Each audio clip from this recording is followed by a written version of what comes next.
आप सभी का स्वागत है हमारे चैनल पर। महाराष्ट्र से बड़ी खबर आ रही है। प्रताप सरनाईक जो शिवसेना के विधायक हैं, उनके सहयोगी को ईडी ने मनी लॉन्ड्रिंग मामले में गिरफ्तार कर लिया। इससे पहले आपने देखा कि किस तरीके से ईडी ने छापेमारी की थी।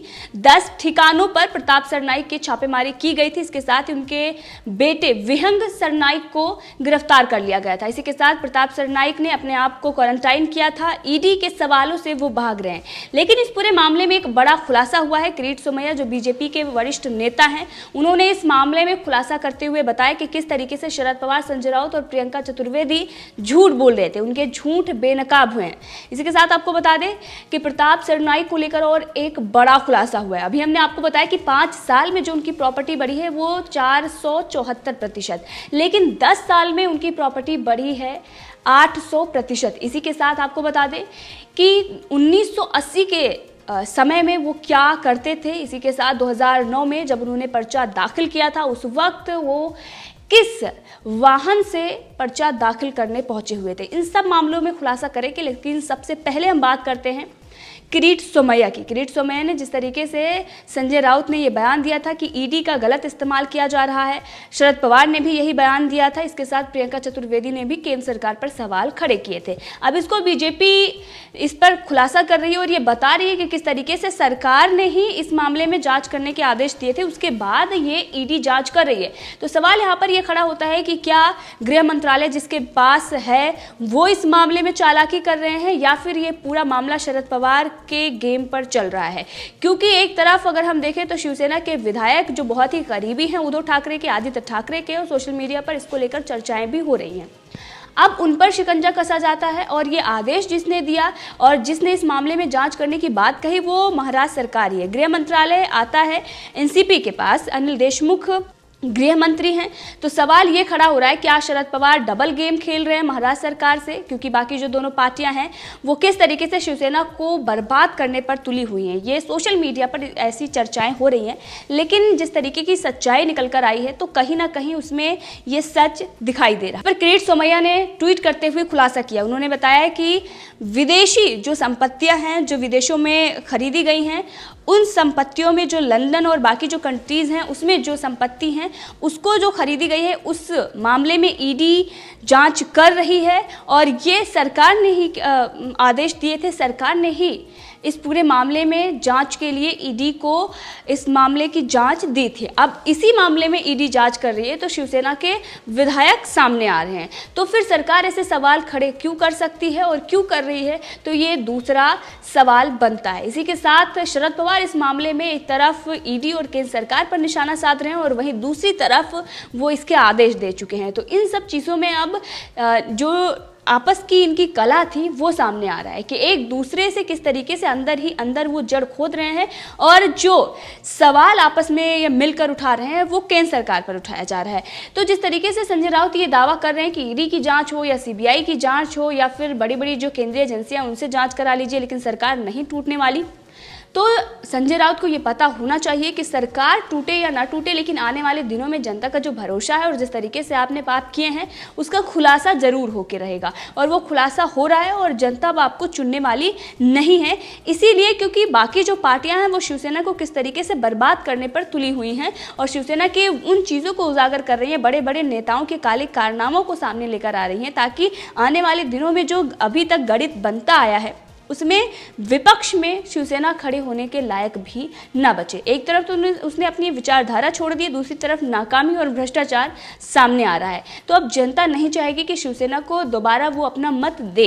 इसी के साथ आपको बता दें कि किरीट सोमैया ने इस मामले में खुलासा करते हुए उन्होंने कहा है कि ईडी इस मामले में जांच कर रही है कि पैसा कहाँ से आया जो विदेशों में संपत्तियां खरीदी गई, और ठाकरे सरकार के नेता जांच को रोकना चाहते हैं क्योंकि जिनको इसमें बेनिफिट मिला है उनकी रक्षा करने के लिए। लेकिन मैं ये आशा करता हूं कि संजय राउत इस बात को जानते होंगे कि ईडी द्वारा जो प्रताप सरनाईक की जांच हो रही है वो ठाकरे सरकार मुंबई पुलिस पर ही आधारित है, जो 28 अक्टूबर को एलोगेट मुंबई पुलिस स्टेशन में दर्ज की गई थी। यानी कि सरकार ने ही इसके जांच के आदेश दिए थे और एफआईआर 28 अक्टूबर को एलोगेट मुंबई पुलिस स्टेशन पर दर्ज की गई थी। उसी मामले में ईडी जांच कर रहे हैं और उसी मामले में ये खुलासे हो रहे हैं।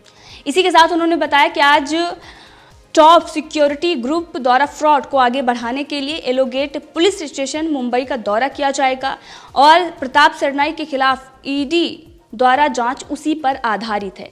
यानी कि 28 अक्टूबर 2020 को एफआईआर दर्ज की गई है और उसी मामले में ईडी जांच कर रही है। तो केंद्र सरकार पर सवाल खड़े करना या फिर केंद्रीय जांच एजेंसियों पर सवाल खड़े करना कि वो केंद्र के इशारे पर काम कर रही है, ये सरासर गलत है। प्रियंका चतुर्वेदी हो या फिर संजय राउत हो या शरद पवार जिस तरीके से इसमें बयानबाजी कर रहे थे, अब उनकी सच्चाई सामने आ रही है कि किस तरीके से उन्होंने झूठ बोला और जनता को भ्रमित किया और ये दिखाया कि बदले की कार्रवाई केंद्र सरकार कर रही है। जबकि खुलासा अब ये हो रहा है कि उन्होंने खुद ही इन मामले में जांच के आदेश दिए थे, उसके बाद ही ईडी इस मामले में जांच कर रही है।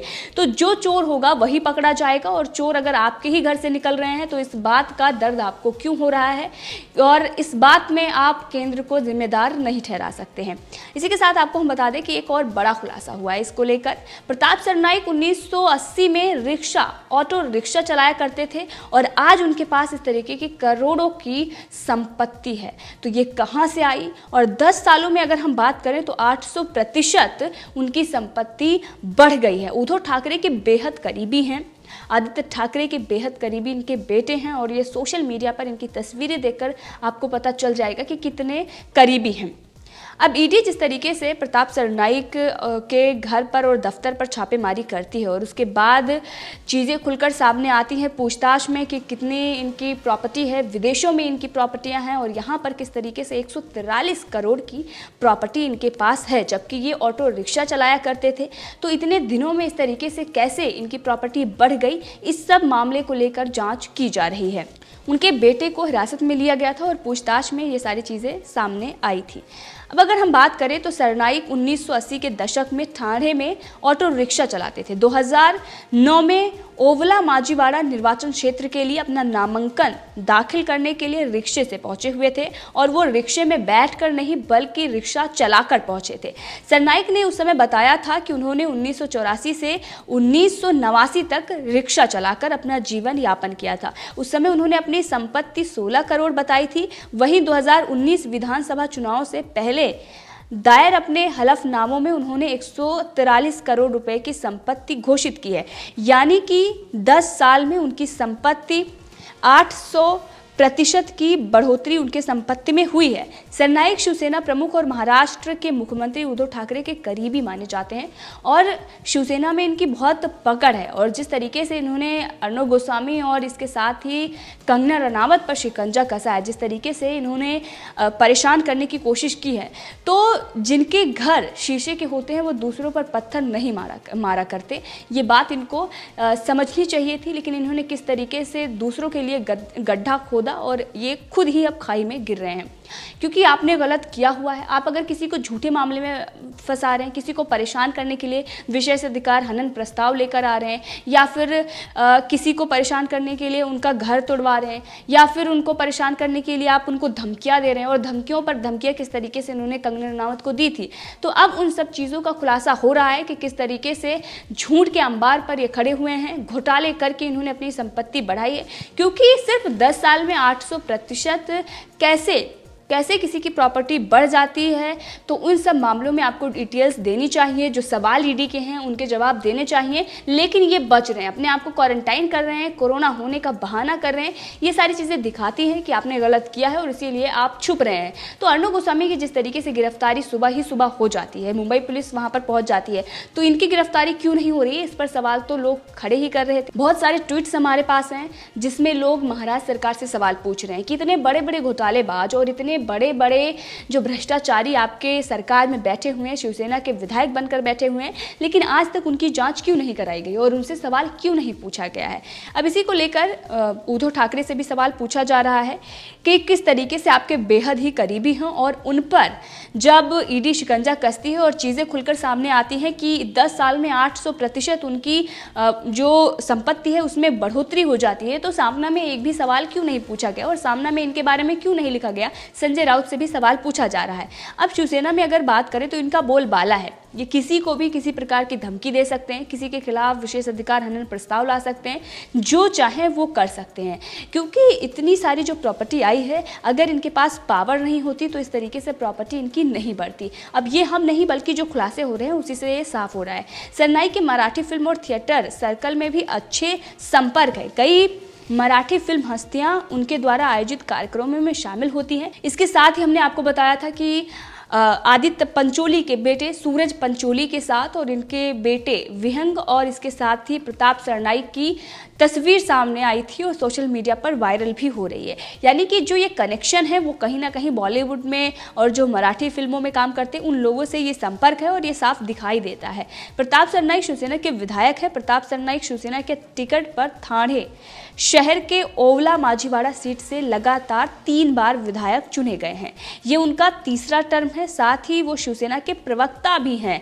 तो संजय राउत मुख्य प्रवक्ता हैं और ये प्रवक्ता हैं, तो प्रवक्ता अगर इस तरीके से जांच में चीजें सामने आ रही है तो मुख्य प्रवक्ता की अगर जांच होगी तो क्या कुछ सामने आएगा, इसको लेकर भी लोग सवाल पूछ रहे हैं। वहीं प्रताप सरनाईक बीजेपी पर काफी आक्रामक रहते हैं, बीजेपी पर निशाना साधने से नहीं चूकते हैं। Pratap Sarnaik Colors TV channel के रियलिटी शो बिग बॉस में कुमार शानू के बेटे जान शानू के मराठी के खिलाफ बोलने पर उन्होंने मुद्दा उठाया था।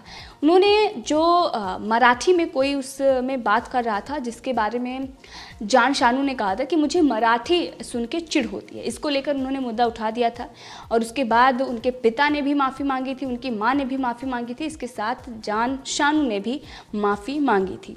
इसी के साथ आपको बता दें कि कंगना रनावत पर काफ़ी आक्रामक रहे हैं और पिछले दिनों उनकी बहुत सारी चीज़ें सामने आई हैं जिसको लेकर लोग सवाल पूछ रहे थे कि इस तरीके से वो महाराष्ट्र की अस्मिता और मुंबा देवी से जो जोड़कर चीज़ों को दिखा रहे हैं, ठीक उसी तरीके से जिस तरीके से संजय राउत करते हैं। तो संजय राउत का ही छोटा भाई समझ लीजिए, क्योंकि जिस तरीके की हरकतें और जिस तरीके से वो बातें करते हैं वो ठीक उसी प्रकार है जिस तरीके से संजय राउत करते हैं। संजय राउत मुख्य प्रवक्ता हैं और ये प्रवक्ता हैं शिवसेना के।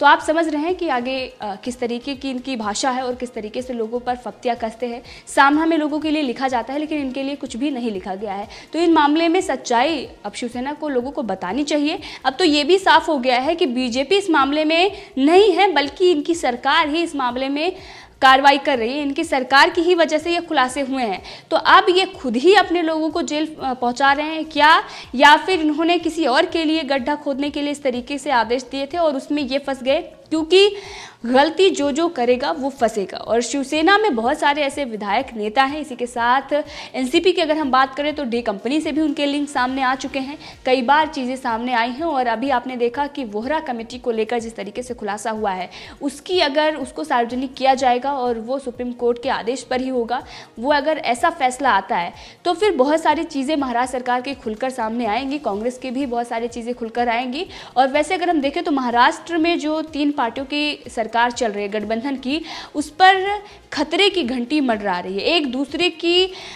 एक दूसरे को किस तरीके से नीचा दिखाने के लिए एक दूसरे की ही जड़ खोदे जा रहे हैं। तो उसका खामियाजा इन लोगों को भुगतना पड़ रहा है। और बीजेपी पर या केंद्र सरकार पर सवाल उठाते हैं तो उससे पहले इनको सोचना चाहिए कि गलती कहां पर हुई है हम लोगों से। इस मामले में आपकी क्या राय है, कमेंट करके जरूर बताएं। इसी के साथ अगर आपने अभी तक चैनल को सब्सक्राइब नहीं किया है तो कर लें ताकि हर अपडेट आप तक पहुंचती रहे। धन्यवाद।